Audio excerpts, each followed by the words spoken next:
شفتي بنته بجحتها؟ خلاص بقى يا كناريا، ما تتحرق بجاز. هو احنا ناقصين مشاكل؟ انتوا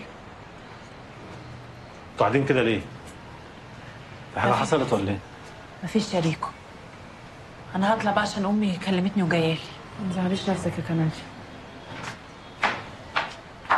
ازيك يا راجل؟ الحمد لله.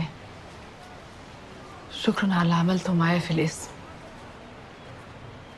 وحقك عليا على اللي عملته فيك في النيابة ومن قبلها. لو حد ليه الحق يا راوي فهو انت. انا عرفت كل اللي حصل. كل حاجة حصلت لك كانت بسببي.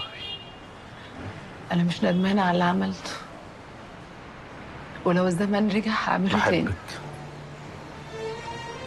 بحبك يا راوية. مش هسيبك لنادر التمساح ولا هسيبك تتجوزيه. النصيب يا ريكو. النصيب لازم يتغير. لازم نشوف سكة وحل. ربنا ما قالش نرمي نفسنا في النار. وانا مش هسيبك تتجوزي نادر التمساح. عشان خاطري يا ريكو خليك بعيد عن الموضوع ده. أنا كل اللي عملته ده عشان تفضل بعيد. نادر غلاوي ومؤذي، وأنت مش ناقص. هو مؤذي وانا معايا ربنا اللي احسن من اي حد. ريكو مش ضعيف يا راوية، ولا عمري كنت ضعيف. انا قد نادر وقد 10 زيه. أنت مش ضعيف، أنت سيد الرجالة. بس والنبي بقى ما توجع قلبي.